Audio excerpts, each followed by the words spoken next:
खबर संत कबीरनगर जनपद से है, जहां धनघटा विधानसभा क्षेत्र में सभी प्रत्याशी निरंतर जनसंपर्क कर अपने एजेंडे को बता रहे। तो वहीं भागीदारी परिवर्तन मोर्चा के प्रत्याशी डॉक्टर नरेंद्र देव इन दिनों जनसंपर्क अभियान को तेज करते हुए लोगों के बीच पहुंचकर अपनी बातों को रख रहे। मीडिया से मुखातिब होते हुए डॉक्टर नरेंद्र देव ने कहा, पिछले 70 वर्षों में धनघटा क्षेत्र का विकास नहीं हुआ। यहाँ लोगों को एक लड्डू की जरूरत होती है तो उन्हें इलायची का दाना दिया जाता है।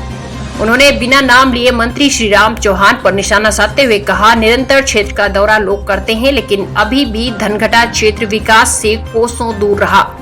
आपको बता दें कि डॉक्टर नरेंद्र देव मेडिकल कॉलेज गोरखपुर में प्रोफेसर हैं और उन पर भागीदारी परिवर्तन मोर्चा ने भरोसा जताते हुए उन्हें अपना प्रत्याशी बनाया है। वह क्षेत्र के विकास के मुद्दे को लेकर चुनावी मैदान में है। समस्याओं का तो अंबार है। यहाँ पे लोग कहते हैं यहाँ पे मंत्री भी रह चुके हैं, यहाँ के प्रतिनिधित्व कर चुके हैं, वो कैबिनेट मिनिस्टर भी रह चुके हैं और सारे लोगों को दौरे वरे भी होते रहते हैं टाइम टाइम पे। लेकिन हमने देखा ये पूरा इलाका ही हर तरह के विकास से, हर तरह के अवेयरनेस से, हर तरह के सुख सुविधाओं की जो भी कोई तो उसकी तो बातें नहीं है, बेसिक एमिनिटी भी यहाँ पे नहीं है।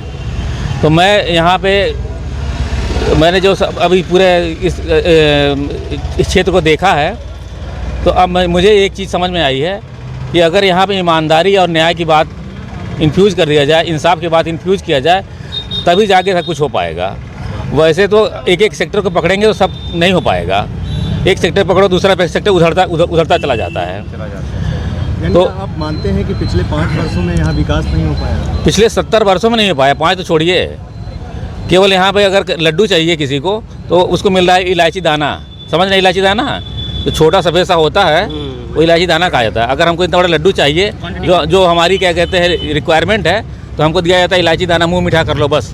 या प्रसाद दिया जाता है, खाना चाहिए तो प्रसाद दिया जाता है। डॉक्टर साहब यहाँ पानी चाहिए तो चरणामृत दी जाती है। ये है यहाँ का हालत। डॉक्टर साहब यहाँ भाजपा के प्रत्याशी थे, मंत्री भी थे, हाँ, उनको रिप्लेसमेंट कर दिया गया, क्या कारण है? डर के मारे किया भाजपा ने। कैसा डरता सब? मैं आ गया इसलिए डर गया, बोलो।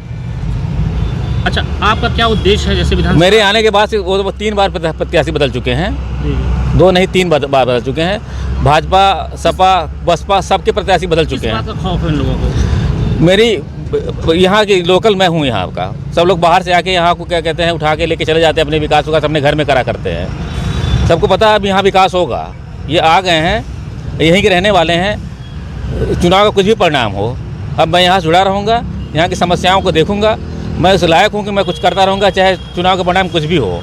जीतने हारने से कोई मतलब नहीं है। सर, 3 कौन से प्रमुख काम होंगे जो जीतते ही आप शुरू कर देंगे यहाँ के लिए? मेरा बेसिक काम है यहाँ पे एक कानूनी सहायता केंद्र बनाना। सबसे पहला काम है कानूनी सहायता केंद्र बनाना। उसी के तहत मैं सारे कामों को, सारे यहाँ की समस्याओं का संकलन करूँगा और एक एक करके सबका समाधान करूँगा। जबरदस्त।